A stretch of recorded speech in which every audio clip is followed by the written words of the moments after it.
Hi everyone! Magandang hapon sa inyong lahat. Ang verse natin ngayon ay patungkol sa Proverbs 18:21. Sabi dito, "The tongue has the power of life and death, and those who love it will eat its fruit." In a kingdom revelation, sa kaharian ng Diyos, ang salita ay hindi lang communication. Ito ay creation. Ang bibig mo ay ang extension ng authority na ibinigay sa iyo, sa atin, ng ating Panginoon. Kung ano ang sinabi mo, ang sinasabi natin, iyon ang ipinapahayag mong mamunga sa buhay mo, sa buhay ng iba, sa buhay natin. Hindi ito neutral na salita lang. Ito ay kahit alinman. Kapag nagsalita ka ng takot, hindi lang ito emotion. Ito ay may agreement sa kasinungalingan.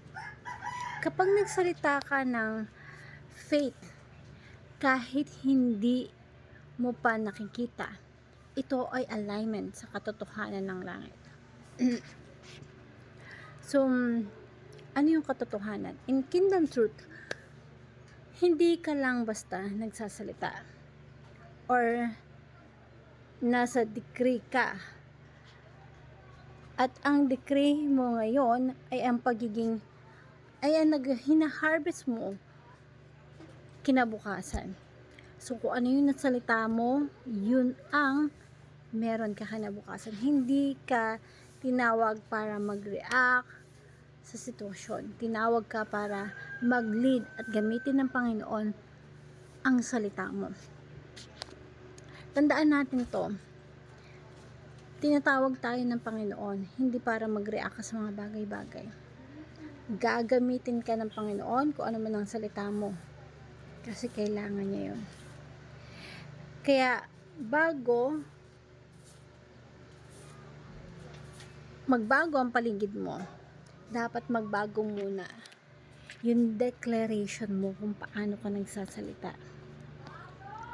Kaya, lagi nating hilingin sa Panginoon na turuan niya tayo magsalita. Bilang anak ng hari. Hindi lang bilang tao, kundi bilang anak ng hari. Na i-align niya tayo. I-align niya kung ano yung mga salita natin. Sa mga salita niya na makatotohanan.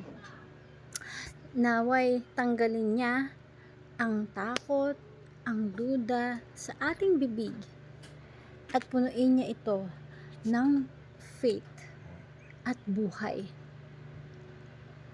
So, nang sa ganun, itong words na to, ito yung mag-carry, magdala ng authority para mag-produce ng will na according to Jesus Christ. So, sa sitwasyon natin, sa buhay natin ngayon, hindi tayo biktima ng sitwasyon. Ikaw ay taga-deklara ng direksyon ng buhay na gusto mo. Kaya piliin mong magsalita ng punong-puno ng buhay dahil doon ka rin kakain kung paano ka nagsasalita. Sa madaling salita, sa pinakamalinaw na explanation sa atin, sa kaharian ng Diyos, ang salita ay napakamakapangyarihan. Ito ay kayang lumikha, magbigay ng direksyon sa buhay natin. Hindi lang ito positive thinking, ito ay authority na galing sa Diyos. So, ang ibig sabihin, may power ang bawat bibig natin. Hindi lang ito tunog.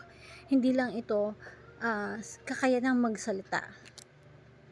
Ito ay kayang magdala ng buhay, pag-asa, breakthrough, blessings, o kamatayan, takot, pagkatalo, or distraction.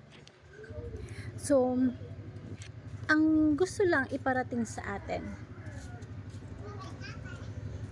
Kung ano ang sinasabi mo, iyon ay tinataniman mo. Parang binhi ang salita. Kung puro doubt ang sinasabi mo, doubt din ang aanihin mo. Kung ang sinasabi mo punong-puno ng faith, ang sinasabi mo ay may faith na resulta na makikita mo. So, hindi agad-agad, pero sigurado ang bunga nito sa buhay natin. Ang salita is agreement. Tuwing nagsasalita ka, pumipili ka na kung kanino ka mag-a-align, sa ating Panginoon o sa ibang dimension. Ang katotohanan sa Diyos ay life, puno ng buhay. Ang kasinungalingan, puno ng takot, death. Ikaw ang kakain ng bunga ng salita na nagmula sa iyong bibig. Ikaw mismo. Kung anong lagi mong sinasabi, iyon ang babalik sa iyo bilang resulta ng buhay mo. Naway, bigyan natin ng pagpapahalaga or bago tayo magsalita, pag-isipan natin mabuti. Gamitin mong instrumento yung bibig mo, instrumento na naka-align kay God with full of authority, na ang bawat salita mo ay may decree na nagbibigay buhay at maganda ang bunga nito. Simpleng paalala sa atin to, bago ka magsalita, tanungin mo ang sarili mo, ito ba ang sasabihin ko na nagre-release ng buhay o kamatayan? Kung anong gusto mo, nasa iyo yon. Ikaw ang merong authority and power. Pero lagi mong tatanungin sa sarili mo, nakakabigay ba ito ng pag-asa, buhay, kasiyahan, o nakakamatay? Naway, meron tayong natutunan. So, ating verse ngayon, tandaan po natin, mag-ingat tayo. At kapag nagsasalita tayo, make sure na naka-align to sa ating Panginoon. Proverbs 18:21. Hope you learned something. Thank you everyone and God bless.